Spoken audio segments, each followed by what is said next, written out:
ഇത് ഹിന്ദുസ്ഥാനാണ് എന്ന് പറയുന്നതിൽ തെറ്റില്ല. ഹിന്ദുസ്ഥാനാണ് എന്ന് പറഞ്ഞ് അവസാനിപ്പിക്കില്ലല്ലോ. ഭൂരിപക്ഷത്തിൻ്റെ ഇഷ്ടമേ ഇവിടെ നടക്കൂ എന്നാണ് പറയുന്നത്.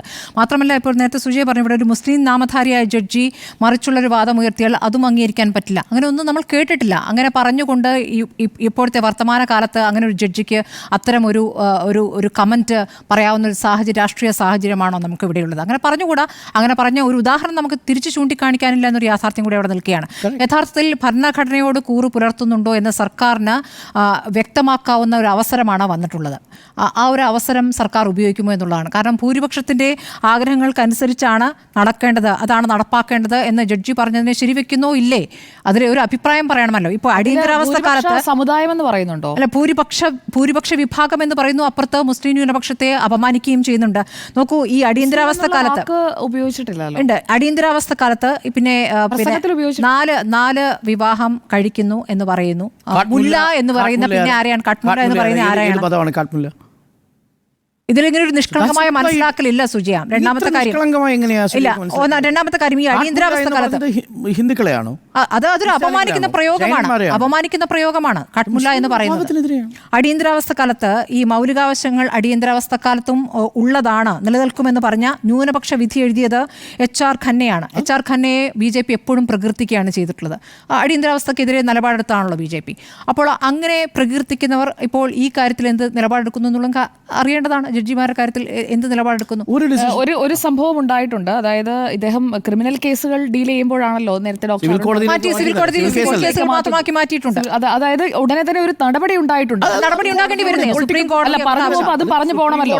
സുപ്രീം കോടതിയാണ് എടുത്തത്, സർക്കാരല്ല അതിൽ നിലപാടെടുത്തത്. സുപ്രീം കോടതിയല്ല, അലഹബാദ് ഹൈക്കോടതിയാണ്. അലഹബാദ് ഹൈക്കോടതിയോട് റിപ്പോർട്ട് തേടിയ ശേഷം അപ്പോൾ അത് റോസ്റ്ററിൽ മാറ്റേണ്ടി വരും. അതൊരു വലിയ പറയുന്നത് അദ്ദേഹം പറഞ്ഞതിനെ എൻഡോഴ്സ് ചെയ്യുന്ന ഒരു സംവിധാനമാണ് രാജ്യത്തുള്ളതെങ്കിൽ സർക്കാർ സംവിധാന ഇക്കാര്യത്തിൽ എന്ത് നിലപാടെടുത്തുള്ള പ്രധാനമാണെന്നേ. ജുഡീഷ്യറിയുടെ ഭാഗമാണ് അദ്ദേഹം. ആ ജുഡീഷ്യറി ആദ്യത്തെ സർക്കാർ ഈ കാര്യത്തിൽ നിലപാട് അത് പ്രധാനമാണ്. അങ്ങനെ ഒരു നിലപാട് എടുക്കുന്നില്ല എന്നുള്ളതാണ് നമ്മുടെ മുന്നിലുള്ള ഒരു കാര്യം.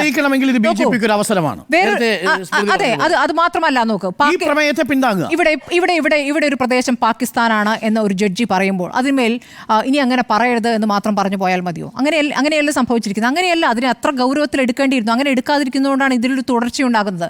അങ്ങനെ ഒരു ഗൗരവത്തിൽ എടുക്കുന്നില്ല എന്നുള്ളതുകൊണ്ടാണല്ലോ ഇങ്ങനെ ഒരു ഇംപീച്ച്മെന്റിലേക്ക് പോകുന്നത്.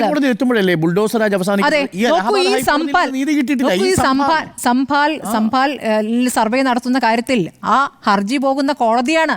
അപ്പോൾ എന്തായിരിക്കും ഈ ജഡ്ജിയുടെ മുന്നിലെത്തിയാൽ തീരുമാനം അറിയാൻ പറ്റും. അതേ സംഭാലിൽ നിന്നുള്ള മുസ്ലിം യുവാവിനെതിരെയാണ് അദ്ദേഹം വിധി പ്രഖ്യാപിച്ചത്. ഓക്സിജന്റെ കാര്യം നമ്മൾ പറഞ്ഞു. അപ്പോൾ ഈ ജഡ്ജിയുടെ അടുത്തേക്കാണ് കേസ് വരുന്നത്. ഈ ജഡ്ജിയുടെ തീരുമാനം അവിടെ ഒരു ന്യൂനപക്ഷ വിഭാഗത്തിലുള്ള ഒരാളും ഭൂരിപക്ഷ വിഭാഗത്തിലുള്ള ഒരാളുമാണ് അവിടെ അനീതി സംഭവിക്കുന്ന കാര്യം വ്യക്തമാവുകയാണ്.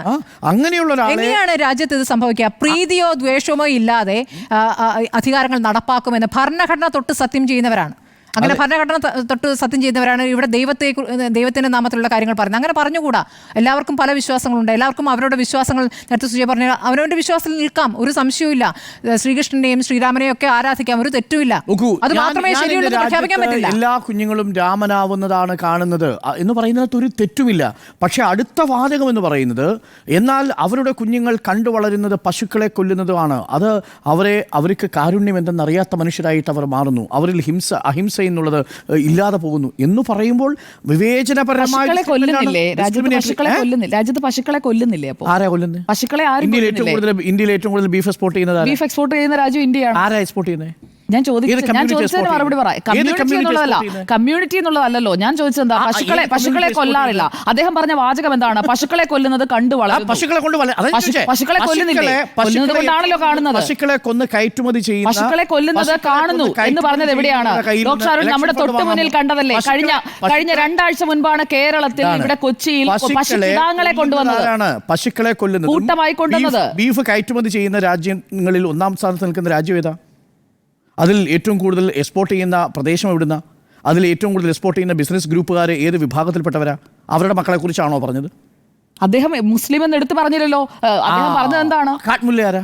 അദ്ദേഹം കട്ട്മുല്ല എന്ന് പറഞ്ഞു കഴിഞ്ഞാൽ തീവ്രവാദി എന്നാണ് അതിന്റെ അർത്ഥം എന്നാണ് ഞാൻ മനസ്സിലാക്കുന്നത്. അതാണ് വേഷം കണ്ടാൽ അറിയാമെന്ന് പറഞ്ഞത് ഇവിടുത്തെ പ്രധാനമന്ത്രിയാണ്. മുല്ല എന്ന് പറഞ്ഞാൽ തീവ്രവാദിയാണെന്നോ കാട്ട്മുല്ല എന്ന് പറഞ്ഞാൽ തീവ്രവാദിയാണെന്ന് എങ്ങനെ നിങ്ങൾക്ക് പറയാൻ പറ്റും? ആ വാക്കിന്റെ അർത്ഥമാണ് ഞാൻ പറഞ്ഞത്.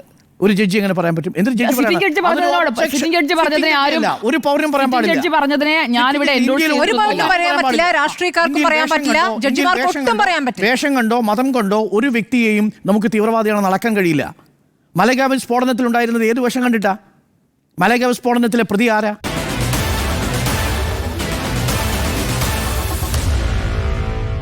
Meet the editors.